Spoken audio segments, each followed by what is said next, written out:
હવે ઉદાહરણ 14 આપણે બસ બીજા 14 અને 15 જુદી રીતે એ સૂત્રનો કેવી રીતે ઉપયોગ થાય એનો કીધું છે કે ઉદાહરણ 14 x સ્ક્વેર વત્તા 9x વત્તા 14 ના શૂન્ય મેળવો, શૂન્યોને સગુણક વચ્ચેનો સંબંધ ચકાસો.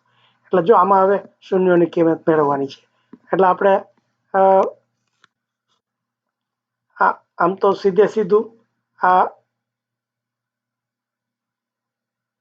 શૂન્યો આપણે ધારી લઈએ કે શૂન્યો આલ્ફા અને બેટા હોય તો આપણને ખબર છે કે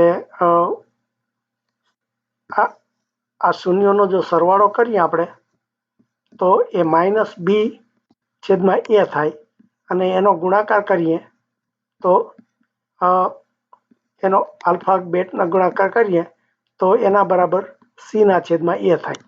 તો બસ હવે આમાં આપણે abc ની કિંમત શું છે આપણે એટલું જોવાનું.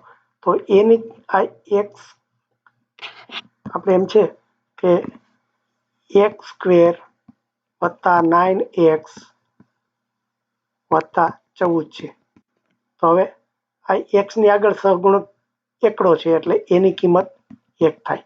આ b ની કિંમત આ x ની આગળ નવડો છે 9 થાય.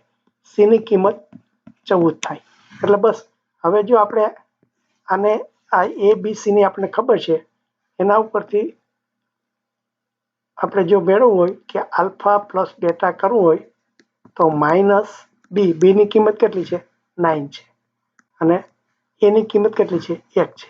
આ થઈ અને એનો ગુણાકાર કરીએ આલ્ફા ગુણ્યા બેટા તો એના c/a. c ની કિંમત કેટલી છે 14 અને એની કિંમત 1. એટલે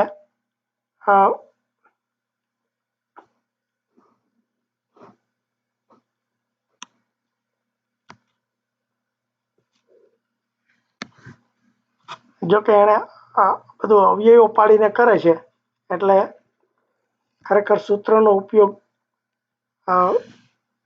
શૂન્યો શોધવામાં નથી કરતા. આમ તો થઈ શકે પણ આપણે એને કર્યું છે એ પ્રમાણે જ. એટલે એણે શું કર્યું, જો કે આપણે આ બે સૂત્રો ઉપરથી જ મળી જાય પણ એ હું તમને વધારે ગૂંચવાડો થાય એટલે નથી સમજાવતો. પણ નહીં તો આની કોઈ જરૂર નથી અવયવ પાડવાની. પણ એણે કર્યું છે એટલે આપણે શું કર્યું એણે કે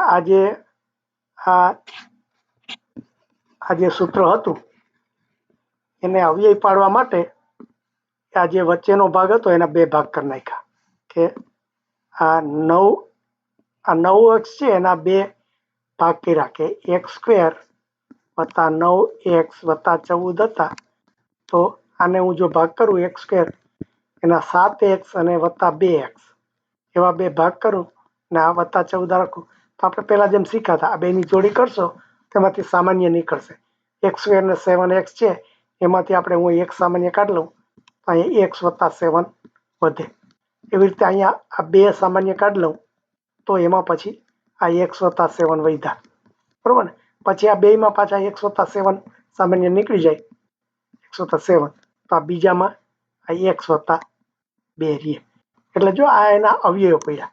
તો હવે આપણે શૂન્ય શોધવા હોય તો શું કરવું પડે, આ બેના બરાબર શૂન્ય મૂકીએ થાય. એટલે કે x વત્તા 7 બરાબર શૂન્ય મૂકીએ અને x વત્તા 2 બરાબર શૂન્ય મૂકીએ.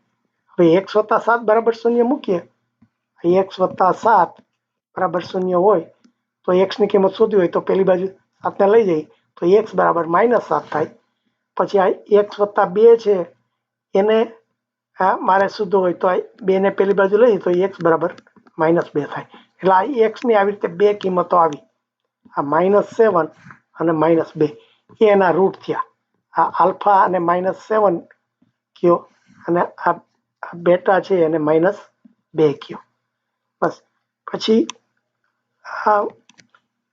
આપણે આ જે શીખ્યા હતા કે શૂન્યોનો સરવાળો, તો કે આલ્ફા પ્લસ બેટા કરવું હોય તો -7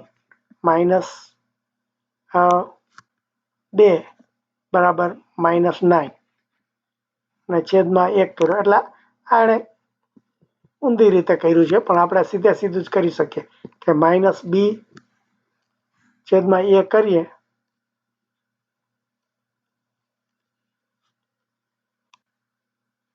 એટલે આણે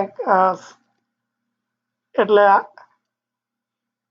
આ રીતે આ બીજી રીતે સાબિત કર્યું છે. સંબંધ ચકાસો એટલે એણે સીધો ઉપયોગ નથી કર્યો, પણ આ સહગુણકો આ જે બે આવ્યા એનો સરવાળો ને એનો ગુણાકાર કરી અને એને પેલા સી ને એમાં ફેરવા એના સહગુણકોમાં, એટલે અને પછી એ સાબિત કર્યું.